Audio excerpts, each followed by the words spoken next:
What's up, Piper Drivers? Welcome back to the channel. Today in the house, I have the Captain Rex Black Series replica helmet from Star Wars Ahsoka. In this video, we're gonna unbox it, we're gonna try it on, we're gonna go over all of the features, go over the cost and where I picked it up from, and ultimately figure out if it was worth picking up.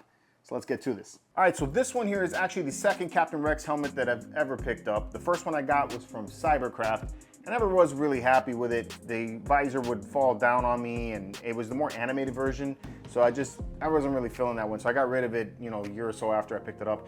But then when Ahsoka came out and we got that reveal of Captain Rex on the show, which was awesome. And then Black Series releases the helmet, I jumped on it right away. Didn't even bother even thinking about it, just picked it up.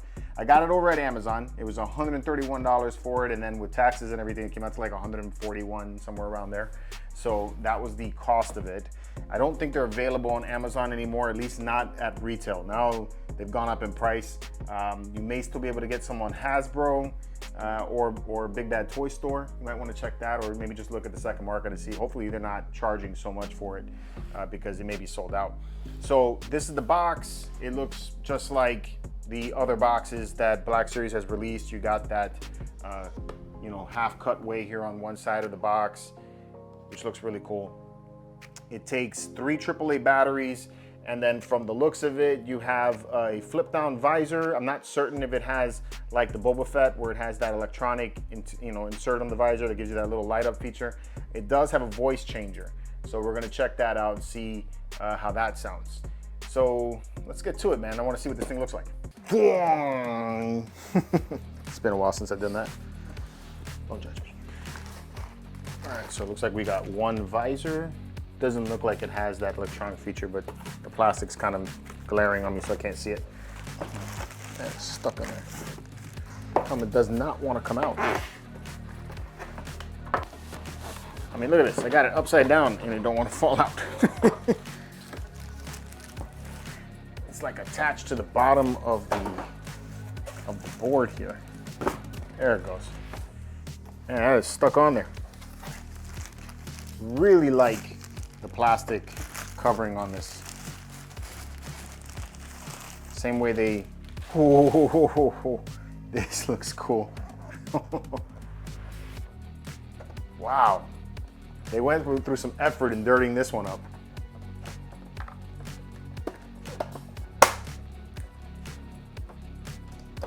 It looks like the battery spot is just like it was on the regular Clone Trooper helmet, so it's in the back like that. You unscrew that, and then it'll get you access to the battery. Wow, this thing is really, really nice. Much more weathered than the Clone Trooper helmet that I picked up last year from Hasbro. There is a lot of score marks and dirt all over this one in comparison to that one. It still looks, a little glossy, because I think what they do is they put the weathering on these areas, and then they put like a gloss coat on top of it, so that does come out. I love the way these score marks are, and you can feel the score marks on this. This is cool. That is so cool. There's actually a feel for that. That is great, because Captain Rex, he modified his helmet, so he has a phase 2 and a phase 1 put together, and he welded it together like this. So that is really cool that you can feel the weld marks. One thing they did mess up on though is the weld marks are supposed to carry on through the top of the visor. The interior of the helmet looks identical to how it did on the other Clone Trooper helmet, so there's really not much going on in here different than that. So I feel like the Boba Fett and then like the Mandalorian helmet and even the Bo-Katan helmet had a lot more detail on the inside of the helmet. These are just plain black. So there's texture in there though, so that's pretty nice. But really, really cool. The viewfinder doesn't have any light up features or anything. It does come down though. But it makes an audio sound. That is really cool. You hear that? That is dope. I like that. That is really, really cool. It does look a little toyish. I wish this was metal, and then it's, again, very glossy. But I do like the audio features. The sound effects are awesome. Very cool. All right, so let's put this thing on and see how the voice changer sounds. This one comes with a voice changer just like the other one did. Wow, this fits very big on my head. Okay, so I'm gonna hold on to the microphone this time. It's because the last time I did one of these, somebody made a comment that I was too close and you could hear my voice over the voice changer. So we're gonna try it out with the microphone a little further away when I do the test. The helmet does fit very loose. There is a strap on the inside that you can make some adjustments so that it could fit over the head. So this does feel a little bigger to me than the Clone Trooper helmet did on the previous one. So I don't have a lot of movement here in my neck and everything. But it does look good. The video I'm seeing over here, it does look really, really cool. And the viewfinder, I love that audio effect. That is really cool. So that comes up. All right. So let's see what this voice changer sounds like. See if I sound any different. So I got the microphone a little further away from me right now.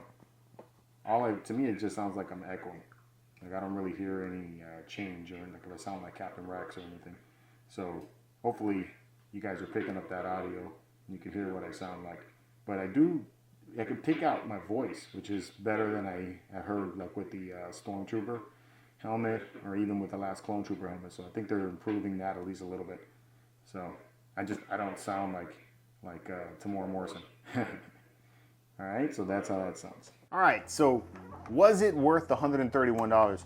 I absolutely think it was. This is a really nice looking helmet, you know, for 130 bucks. You know, you really can't, you're not gonna get that from other companies. And obviously the other companies are gonna be more money, you know, but a lot more money. The difference in price is exuberant. You're talking about like a $600 helmet.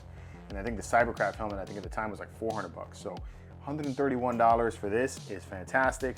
You know, you can always take and repaint it to get some of this gloss out if you really wanted to, but I like the weathering that they threw on it already. I think the weathering that they did on this is pretty nice, especially in comparison to the other Clone Trooper helmet that I got from them.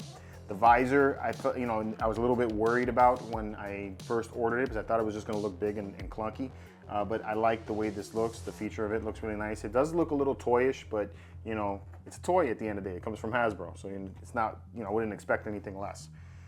So yeah, in short though, I like it. I think it's a really good helmet for the price. So the question is, are you gonna be picking this one up? Let me know in the comments below. And until next time, may the force be with you.